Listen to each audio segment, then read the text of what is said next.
Momento. Bien, en relación entonces con esta tercera prueba o con este tercer argumento tendiente a probar la existencia de Dios, entonces Kant lo que nos va a objetar es lo siguiente: estas van a ser las objeciones de este argumento. Primero que nada, de nuevo estamos ante la posibilidad de que, o ante la validez de remontarse desde los efectos a las causas. Kant, insisto, ya nos había dejado claro en la crítica anterior al argumento cosmológico. Kant no tiene ningún problema con proceder explicativamente de los efectos a las causas.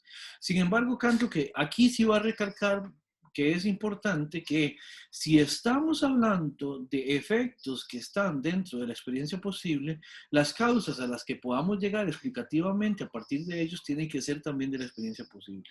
O sea, ¿qué quiere decir esto?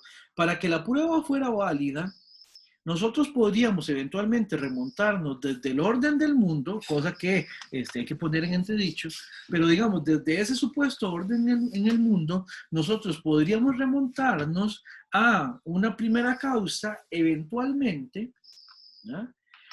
Sí y solo si esa causa fuera inmanente. O sea, quiere decir que lo que no es válido es hacer el salto que nos pedían en la prueba cosmológica. ¿Qué quiere decir esto? Ese procedimiento solo es válido para la relación entre causas y efectos que sigan teniendo las mismas características. O sea, a lo más que podemos llegar siempre va a ser a una causa que estuviera dentro de la experiencia posible, ¿verdad? Más allá de eso, no puede darse. Segunda crítica. El ordenador al cual está apelando esta explicación opera básicamente como el demiurgo platónico. Ustedes no sé si conocerán, por ejemplo, el Timeo, ¿verdad? En el mejor de los casos, dice Kant, si este primer principio es parte de la experiencia posible, lo que tenemos es simplemente a un ente que funciona como un principio ordenador de ciertas cosas que ya están ahí. Pero no podemos llegar al convencimiento de un primer ser causante de absolutamente todo lo que existe. Eso en primer lugar. Otra cosa, Otra cosa que es importante y que es problemática es que una vez que nosotros procedemos con este tipo de argumento, cometeríamos una falacia que se llama la falacia de petición de principio. ¿Por qué? Si ustedes lo ven, el argumento procede diciendo o comprometiéndose con que va a explicar la existencia de ese primer ser. Para explicar ese primer ser, dice, bueno, como las cosas necesitan de un orden, entonces vamos a decir que necesitamos también de un ordenador que efectivamente imprima o le dé ese orden a las cosas, ¿verdad? Sin embargo, si ustedes lo ven ahí, ese primer ordenador que estamos suponiendo en esta premisa, ya ese ordenador es Dios. El argumento de alguna manera nos dice, bueno, vemos un orden, necesitamos a alguien que lo ordene. Ok, entonces necesitamos suponer que hay un ordenador. Ahora, ese ordenador es Dios. O sea, no llegamos realmente, ponemos a Dios a llevar a cabo una función dentro del argumento antes tan siquiera de haber podido llegar a la conclusión efectiva de que Dios existe. No sé si se entiende ahí el problema lógico, ¿verdad? No es como cuando decimos, hay un orden causal y necesitamos una primera causa necesaria y absoluta. Y esa primera causa entonces la postulamos como algo que está ahí. No, es todavía es todavía meter a este supuesto antes de llegar a ese primer encadenamiento causal. Es decir, a partir de la necesidad que tenemos de que haya un principio ordenador, entonces tenemos que suponer precisamente que ese ordenador existe. ¿Para qué? Para que el argumento pueda funcionar dentro de ese gran supuesto también que existe de que las cosas efectivamente están objetivamente ordenadas, organizadas, que el mundo tiene un orden y que ese orden es cognoscible, es determinable. Cuando nosotros decimos necesitamos ese ordenador, bueno, entonces uno, si de verdad lo que quiere es que el argumento sirva para fundamentar realmente la existencia de las cosas, entonces uno le dice, sí, pero usted me tiene que probar que ese ordenador existe. Porque ahorita lo está suponiendo. Y ojo, no está suponiendo cualquier cosa. Está suponiendo ese ordenador para después identificarlo con Dios, que es lo que en última instancia estábamos tratando de probar. De manera que, entonces, si lo va a suponer dentro del argumento, porque simplemente no, nos dejamos de argumentar y no solamente, simplemente suponemos que Dios existía, ¿verdad? Entonces, ese es otro problema que tiene el argumento. Ese es un punto flaco, que introduce a Dios, que es aquello a lo que queríamos llegar con la demostración, lo introduce dentro de la explicación, o sea, lo necesita dentro de la explicación. Eso es completamente inadecuado para la argumentación. Ahora, como diría un queridísimo personaje de la televisión, y siguen bastos, ¿ya? Además, este ordenador, este primer principio que introduce el ordenamiento al mundo, es absolutamente necesario. ¿Por qué? Porque se distingue radicalmente de las cosas. Las cosas no se pueden dar a sí mismas el orden porque las cosas no tienen inteligencia y este ser sí es inteligente. Las cosas no pueden darse a sí mismas ese ordenamiento porque las cosas no tienen voluntad y este ser es volitivo, ¿verdad? Entonces, lo que tenemos que hacer es suponer que además de que ordena, tiene las características de que es inteligente, de que es absolutamente necesario, y entonces empezamos a llenarlo de un montón de características que al fin y al cabo terminan señalándonos al ser necesario, al ens realissimum, del cual venimos hablando desde el argumento ontológico. Entonces, de nuevo, otra vez estamos llegando en ese primer eslabón, llegamos también a la necesidad de plantear un ser cuya existencia la derivamos a partir de la necesidad que evidencia su concepto. Con lo cual, otra vez, entonces, caemos en el argumento ontológico, lo cual es, de nuevo, reiteradamente inadecuado. Ahora, esto es básicamente las pruebas de la existencia de Dios. O sea, aquí hay un problema, digamos, los tres tipos de pruebas son insuficientes para Kant. Muy bien, entonces ahora sí, esta sería una linda pregunta de quiz. En este momento yo le estaría diciendo, bueno, guarden todo, dejen una hojita afuera y el lapicero, ¿verdad? Y la pregunta es esta, ¿verdad? Kant, entonces, dice que Dios no existe. Es pregunta. Yo diría que no se puede argumentar su existencia, tal vez. Ajá, ¿y cómo me respondería la pregunta entonces? Yo diría que no dice ni sí ni no, digamos. Efectivamente, Luis, efectivamente. Kant no está lo que está diciendo efectivamente es no tenemos la manera de efectivamente probar o demostrar la existencia de Dios, ¿verdad? Pero tampoco tenemos la capacidad de probar que Dios no existe. Y esto también tiene que ver con un principio lógico. Los negativos no se prueban.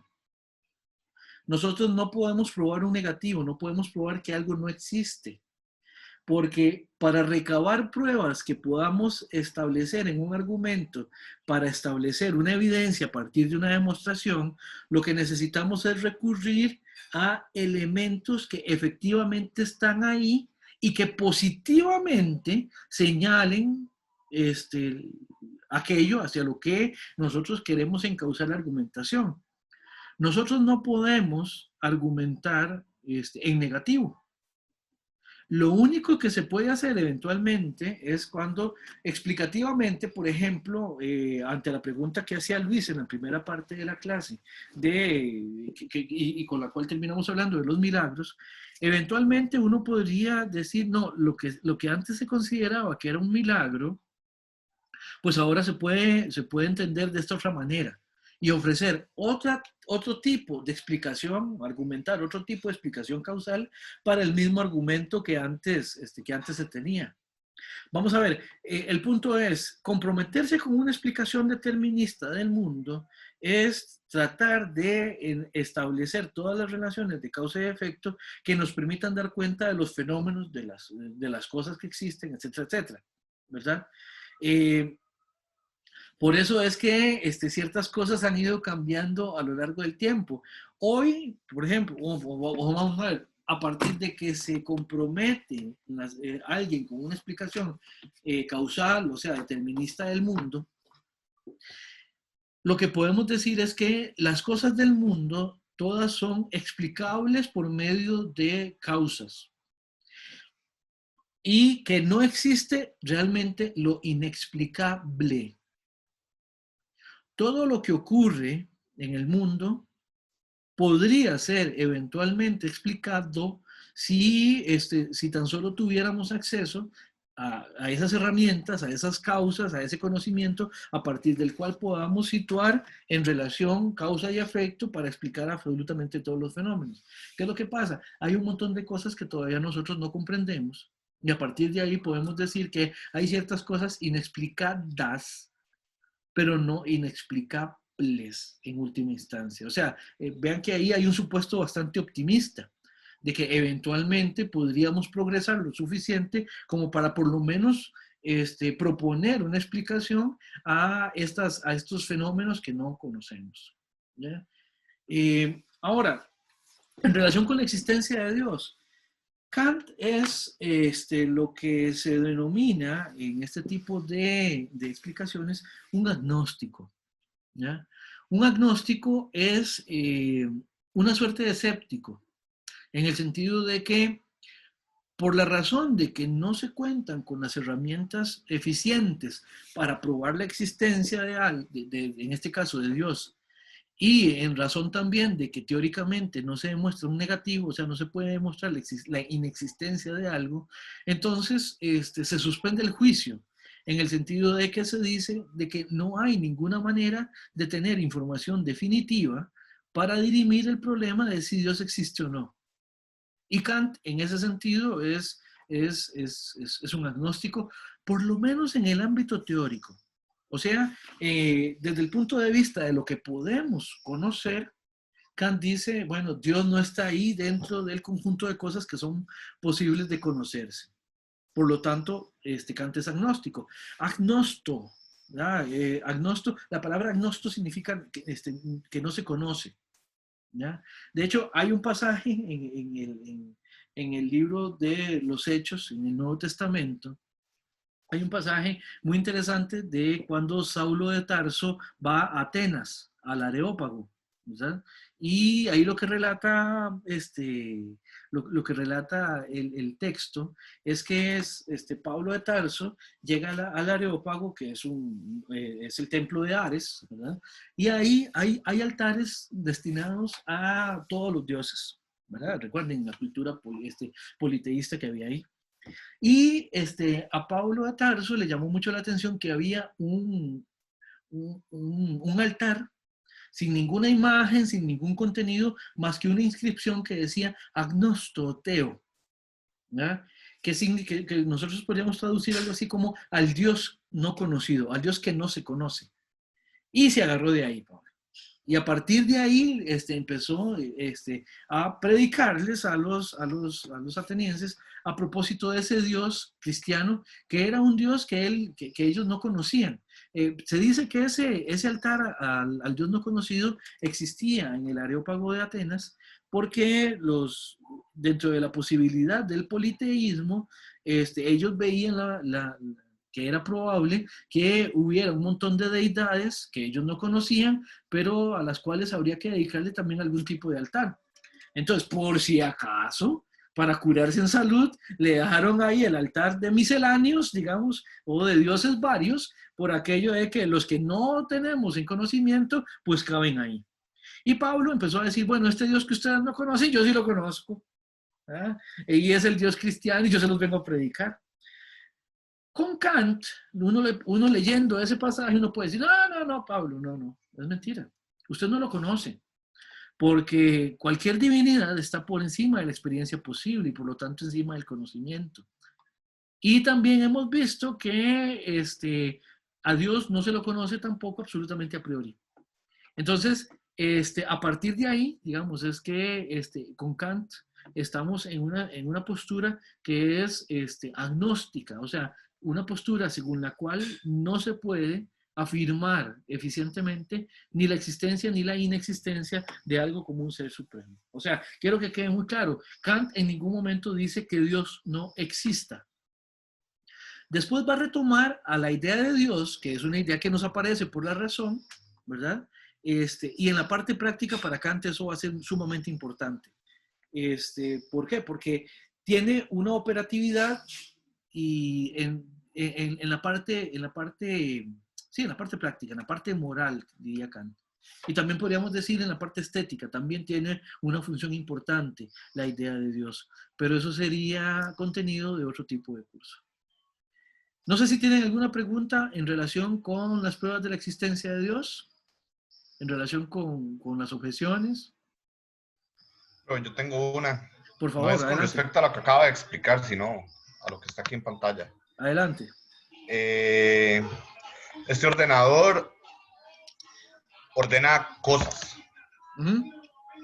pero o sea, para yo ordenar, las cosas tienen que estar. Quiere decir que hay algo antes de él, digamos, como Dios 2.0, que puso las cosas para que él las ordene.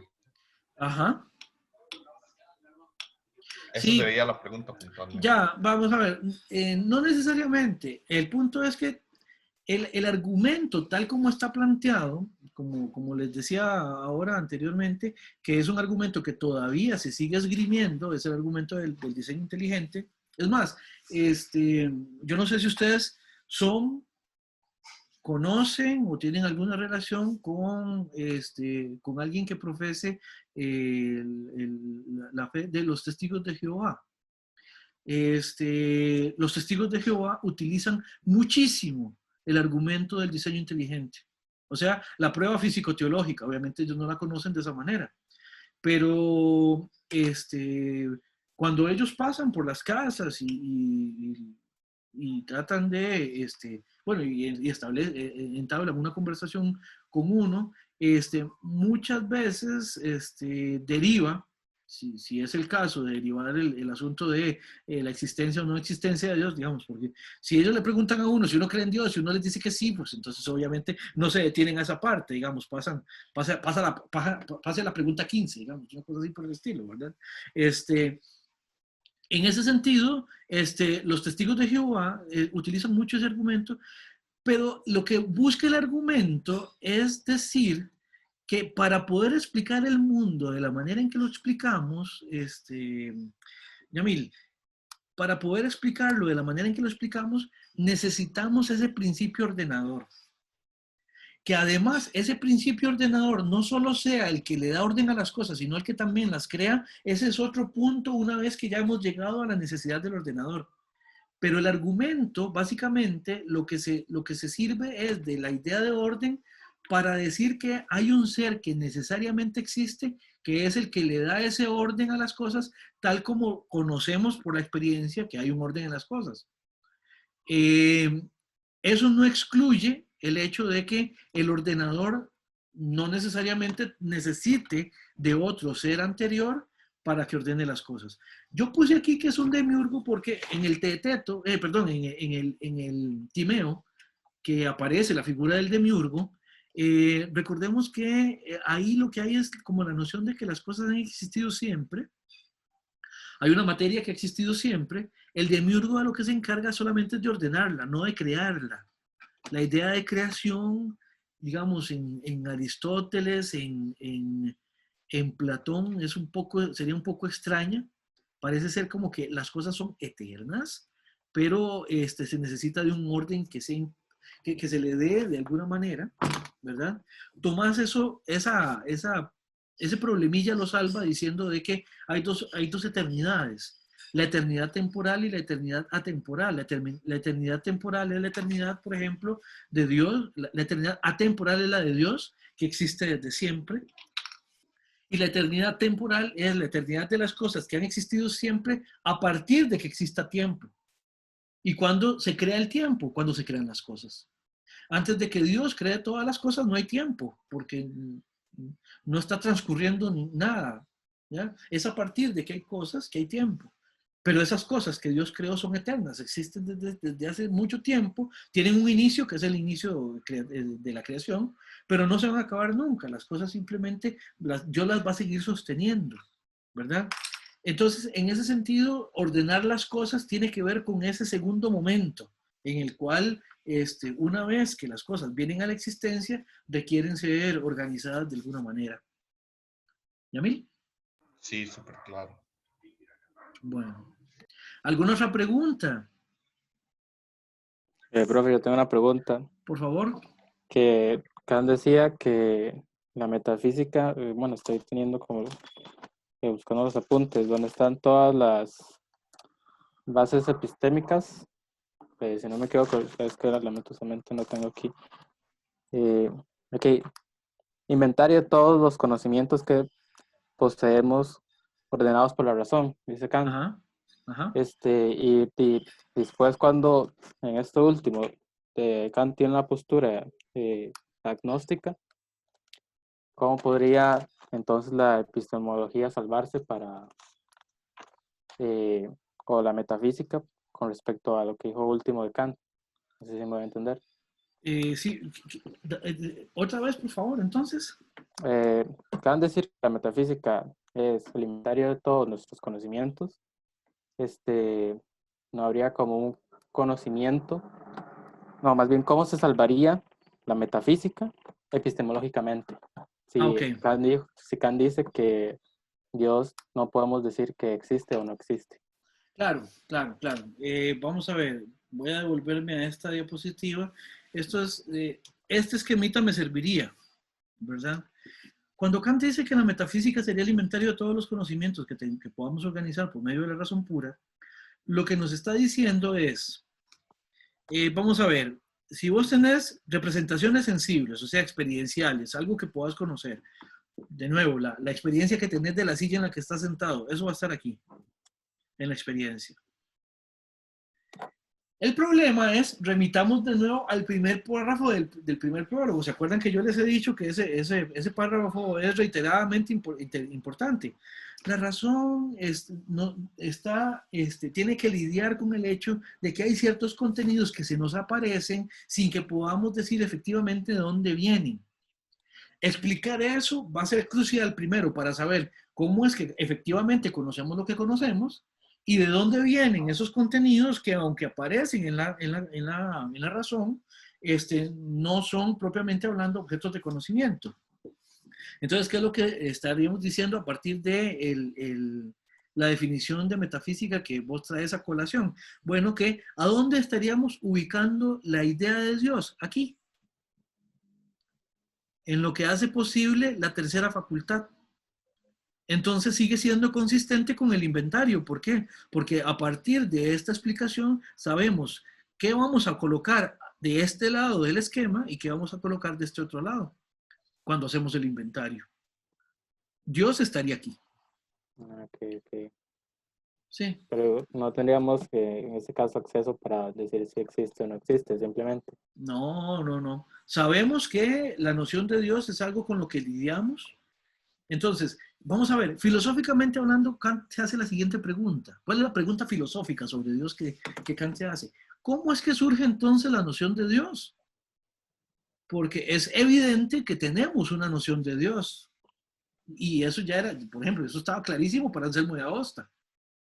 Entonces, Kant lo que dice es, caramba, entonces, ¿cómo hacemos para explicar ¿a qué nos referimos con Dios y por qué es que terminamos haciendo algún tipo de referencia a este tipo de entidad? Eso hay que explicarlo. Eso hay que explicarlo. Porque si no lo hacemos, entonces no podríamos tener seguridad, digamos, de si las explicaciones que lo tienen son suficientes. Y tampoco podríamos estar seguros si las explicaciones que lo excluyen son suficientes. ¿Se entiende? Por eso es que es crucial este tema para acá. Sí, sí, ya me queda más claro. Gracias. Con mucho gusto. Bien, ¿alguna otra pregunta? Yo tengo una última, profe. Yo podría comparar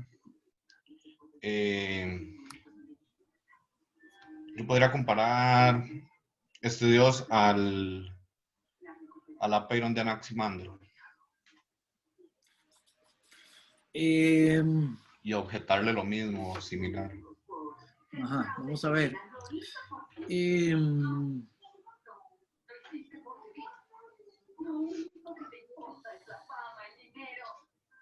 Una diferencia que tendríamos que ver, Yamil, es que del Dios de Anaximandro nosotros no podemos predicar voluntad, por ejemplo, ni tampoco inteligencia. De repente introduce el orden, pero que sea un orden u otro determinado es irrelevante, pero no hay voluntad, porque no, es que este Dios sí, digamos, especialmente en la última prueba que vimos, es un Dios con una voluntad, con una determinación, con una direccionalidad en sus acciones. El Apeiron no. El Apeiron no pasaría por ninguna de esas características. Sería completamente indeterminado. Pero igual él seguiría, o sea, no sé, no tiene límites. Sí, exactamente. Ajá. Sí, hay ciertas cosas que sí, por ejemplo, la misma objeción, digamos, epistemológicamente vinculada entre que hay que hacer un salto entre una primera causa que esté por fuera de la experiencia y las cosas que están en la experiencia, como pasa en la segunda prueba, eso sí se le puede objetar al Apeiron de Anaximandro, porque operativamente el Apeiron de Anaximandro opera como si fuera trascendente, pero no lo podemos ni siquiera determinar como trascendente, ¿verdad? Y además, lo único que podemos decir de él es que opera distinto a las cosas que genera, pero simplemente porque partimos del supuesto de que así es, pero no es algo que podamos conocer efectivamente. Entonces, ahí sí habría una posible cercanía, digamos, en el argumento entre este contenido que llamamos Dios y el Apeiron Anaximandro.